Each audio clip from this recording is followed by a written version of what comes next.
Welcome to, or should I say, speaking to you from beautiful Philadelphia. I want you to think of your favorite fictional characters. Think of 2 or 3 of them and ask yourself, what is it about those characters that make them so compelling, that make them individuals, that make them memorable, that make us care about what happens to them. And for the creator of those characters, surely it must have been a blast to create those characters, to see them come alive on the page. How did those writers come up with those characters? So here we are looking at character development. When we are developing characters, it's very important not to make it a process of drudgery. We don't want it to seem like a task we have to fulfill. We want to find creative ways of enjoying it and having fun doing it. You can do this with a story that you've already started. So you have a scene, you have a character, an underdeveloped character in the scene, and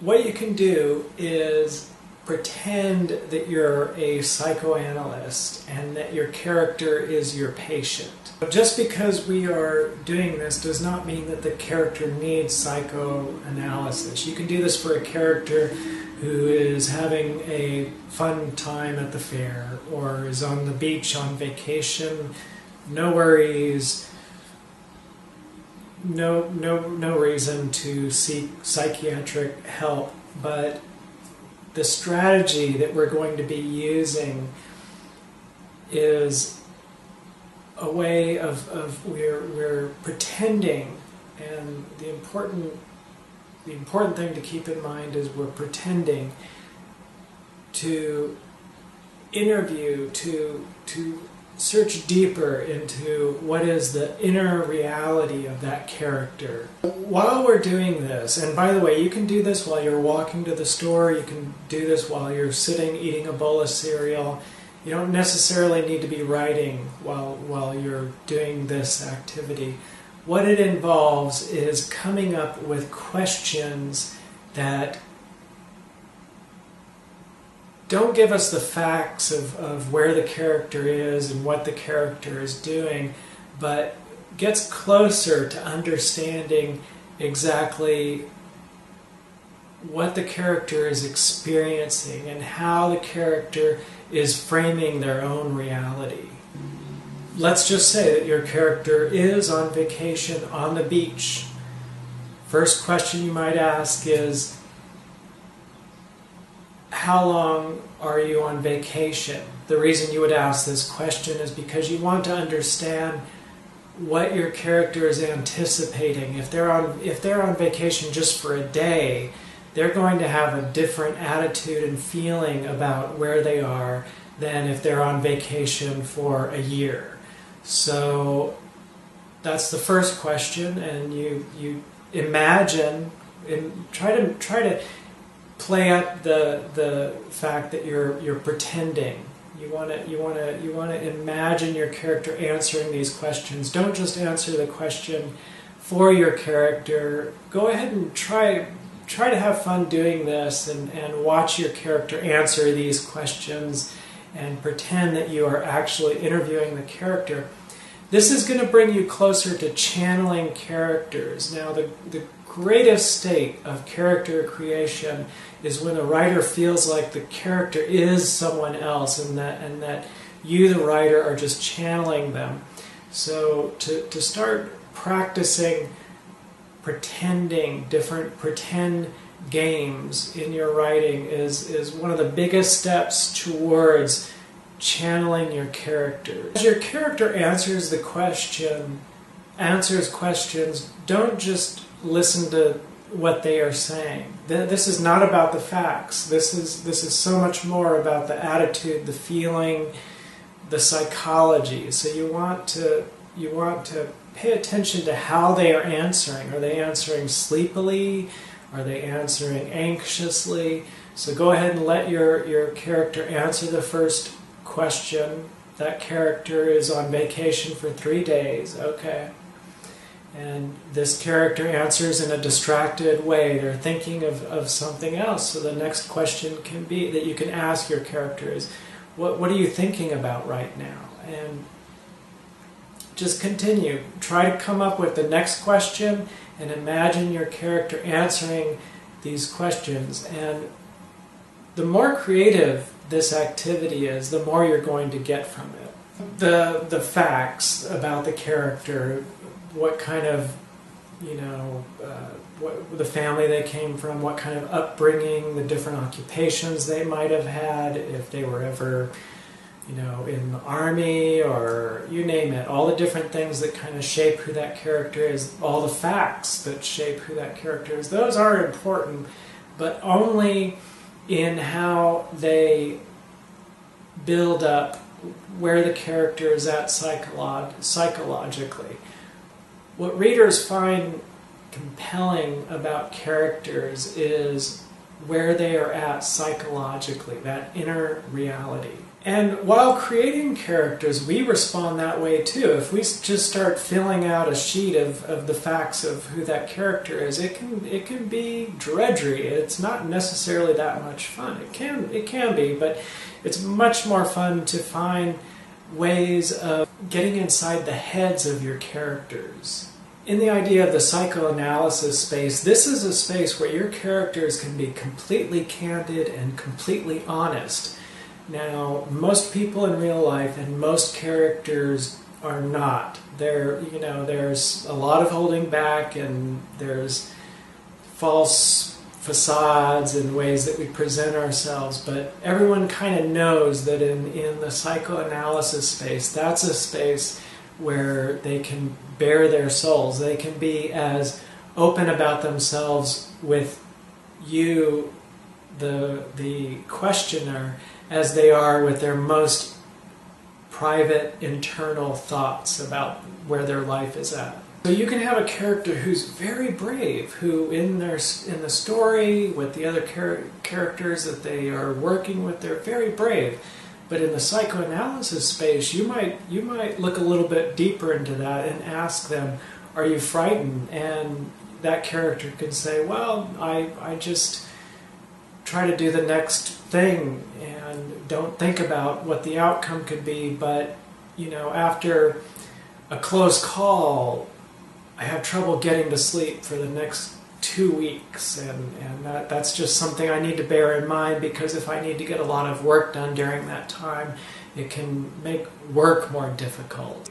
Here we are finding a new reality about your story, not just what happens in the story, but the very different picture that story looks like from an internal reality. As writers, we ask ourselves, how can we make a scary scene more scary? How can we make a brewing romance seem more romantic?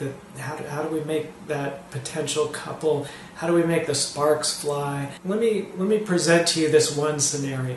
Let's say there's a character and all she is doing is driving from point A to point B. You're describing the route that she takes, and this would apparently be a very low stakes series of events, except someone close to her has recently died, and she is having a very hard time focusing at all. It is very much, and you can describe the different things that could be happening on the street. There's a moving truck that has finished being loaded. They're closing the back gate, and it's just about to back up onto the street that she's going to drive down. And you can describe where is she at. Start interviewing your character, finding out what is predominant in her attention. And she can say that she just has these memories. She's remembering all these things that happened with her friend who died. And you can ask her, well, aren't you worried? You're in the middle of traffic. Are you aware at all that you're not paying close enough attention to traffic? what we're doing through these questions is getting in touch with the vulnerable nature of that character, and the fact that where they are at mentally is getting in the way with their ability to function in the outside world. So if you want to make a compelling character, consider where they are at mentally and how it affects their ability to function in the outside world. And this can be applied to romance, this could be applied to, you name it, gunfights, car chases, all of that stuff. What is the most powerful tool that artists have at their disposal that gets forgotten so often? And it is the ability to pretend, to make believe. This is what started it all. It can continue to be one of the most powerful. And what you can do is get creative about how to come up with new ways of using it. You're not writing a story that involves any psychoanalysis. None of that is actually happening in the story. But through pretending outside of the story, this pretend psychoanalysis session, you're using pretend as this amazing tool to start channeling your characters. And just because I'm talking about the inner worlds of your characters does not mean that has to be part of your writing style. You could be writing where the viewpoint of how the story is written is all outside of the characters. You're not putting into the writing anything about their inner thoughts. It's all third person, so and so did this, such and such happened, this and this happened, and this happened. But you can still have their inner realities inform the things that do actually happen on the outside in the story. And as long as you, the writer, have a direct communication between you and that fictional character, I want you to ask yourself, the real people you know in life, how much is their inner reality part of the picture? When you talk with them, when you interact with them. My point is that it's a huge part of the picture. No matter who you meet, you're definitely, your ability to work with them, communicate with them, has a lot to do with your ability to see where they're at mentally and how much that affects whatever you're trying to do. You could be trying to fly a kite, and yet whatever they happen to be concerned about, remembering, whatever is happening in their innermost thoughts is going to greatly dictate how that simple activity is going to go. And that is real life. That is kind of what happens most of the time in our real lives. So with our characters, we want to get in touch with their inner realities. And then you can use that to inform the kinds of things they say. If you're really in touch with where your characters are at in their innermost experiences, then you'll be able to easily come up with what they're going to say, how they're going to respond to situations. Why is it that in a work of fiction a nuclear bomb could go off and it doesn't thrill us that much, whereas in real life, if someone drops a piece of bread on the floor, it could be a really huge deal? It's because of the inner realities involved. So as writers, we want to become psychoanalysts to all our characters. We want to become mind readers. We want to become channelers of who they are. One last thing, if they're, what I described to you in this video, it's one thing to consider it intellectually. It's a whole different picture to try it and practice it. You're going to know things you could never know unless you actually try it and develop your own approach to creative writing. So I hope this was helpful. If you want to get me back for these videos, please hit the like button, subscribe, leave a comment, tell a friend. I've been working on a project called Terrible Immunity, and it's book length, but I'm posting it as free episodes. It's very bizarre alternative fiction, and if you would like to check those out, go to solomation.com.